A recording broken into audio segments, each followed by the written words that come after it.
Welcome to The Explainer. Today, we're going to crack open the core philosophy of Napoleon Hill's Think and Grow Rich, a book that, you could argue, has created more millionaires than pretty much any other. So what's the real secret to its power? Let's dive in. You see, the whole book, the entire philosophy, really hangs on this one powerful premise. Hill's big argument is that fortunes aren't just stumbled upon, they're meticulously built. And that building process starts with the blueprint in your mind. I mean, this was a revolutionary idea. It took the power to create wealth away from your circumstances and put it right back into your own hands. So, where did this all come from? Well, our story actually begins over a century ago with a challenge from one of the wealthiest men in history, the industrialist Andrew Carnegie. He gave a young journalist, a guy named Napoleon Hill, a pretty monumental task. Spend the next 20 years of your life figuring out if there's a universal formula for success. Now, Carnegie was convinced this formula was so powerful that it could change the world, but only if it was made available to everybody. Hill took on the challenge, and he spent the next 2 decades analyzing the biggest titans of the era, looking for that one common thread that tied all their incredible successes together. And what a group it was. I mean, he interviewed everyone from Henry Ford, the guy who put the entire world on wheels, and Thomas Edison, the man who literally lit it up, all the way to presidents like Theodore Roosevelt. Hill's whole point was to prove that this success formula wasn't just for one industry. It was a universal law that could work for absolutely anyone who was ready to apply it. All right, so after all that research, what is this life-altering secret? Well, the whole journey kicks off with a fundamental shift in your mindset. It's all about understanding the huge difference between just kind of wanting something and being absolutely consumed by the need to achieve it. Hill's core belief, the absolute bedrock of this whole thing, is that thoughts are things. And he didn't just mean that as a catchy phrase, he meant it literally. He believed our thoughts are these powerful, energetic forces, almost like magnets, that when you combine them with a definite purpose and just relentless persistence, can actually attract and shape your physical reality. Let's look at a really powerful example of this principle in action, the story of a man named Edwin C. Barnes. So this guy shows up at Thomas Edison's laboratory with zero money, no connections, nothing.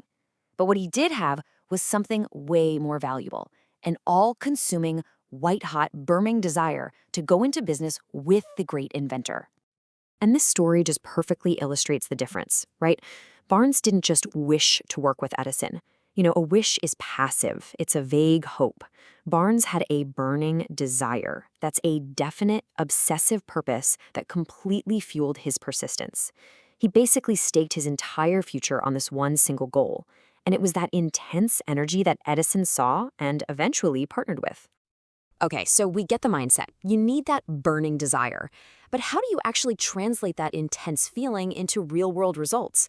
Well, Hill doesn't just leave you guessing. He lays out a practical 6-step method to turn that intangible desire into tangible wealth. Now, this isn't about daydreaming. This is a formula for serious planning. First, you have to be super specific. Fix the exact amount of money you want down to the last penny. Second, figure out exactly what a value you're going to give in return, because there's no such thing as something for nothing. Third and fourth, you set a hard deadline and you create a definite plan, and then you start acting on it right now, whether you feel ready or not. And finally, steps 5 and 6 are all about programming this goal deep in your subconscious mind. And that 6th step, that is the secret sauce. This is not about just mechanically reading some words off of a piece of paper. It's about emotionalizing your goal. You have to literally see, feel, and believe that you're already in possession of the money. That's how you rewire your subconscious mind to accept your goal not just as a possibility, but as an inevitable reality. But look, let's be real. A burning desire and a perfect plan, they're totally useless if you quit when things get tough. And trust me, they will get tough. And this is where Hill introduces the 2 engines that are going to power you through any obstacle you face: faith and persistence. Hill warns us that failure is a cunning trickster. It has this really nasty habit of tripping you up right when you are on the very edge of a huge breakthrough. He shows this perfectly with the dramatic story of a gold miner named R.U. Darby. So Darby and his uncle, they strike gold. They invest their entire life savings in machinery. But just as they're getting going, the vein of gold ore, it just disappears. Poof, gone. After weeks and weeks of drilling and finding nothing, they gave up. They were convinced they'd failed, so they sold all their equipment for just a few $100 and went home totally defeated.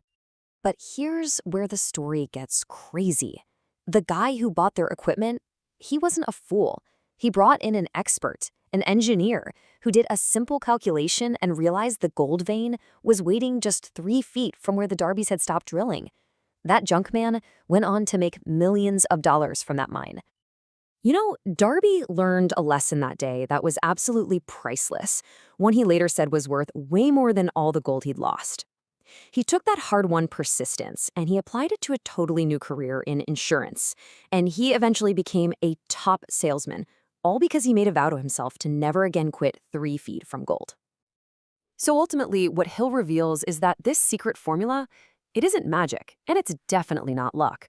It's about consciously and deliberately mastering the one and only thing in the entire universe you have absolute power over, your own mind. Hill uses this famous line from the poet William Ernest Henley to really drive this powerful point home. The reason you are the captain of your soul is because you, and only you, have the power to direct your thoughts. Your thoughts lead to your actions, and your actions create your destiny. It all starts with what you choose to think about. So, the secret really comes down to this. Riches and poverty, they're both the offspring of thought. Your mind is like a factory. It can produce success consciousness just as easily as it can produce failure consciousness. The choice of what you want to manufacture, that's entirely up to you. And that right there is the powerful formula passed down from Andrew Carnegie. But it's more than just a set of instructions. It's a direct challenge. It's a challenge to you to harness the immense power of your own desire, to build unshakable faith, and to persist relentlessly until your thoughts actually become your reality. So, the only question left is, what will you build?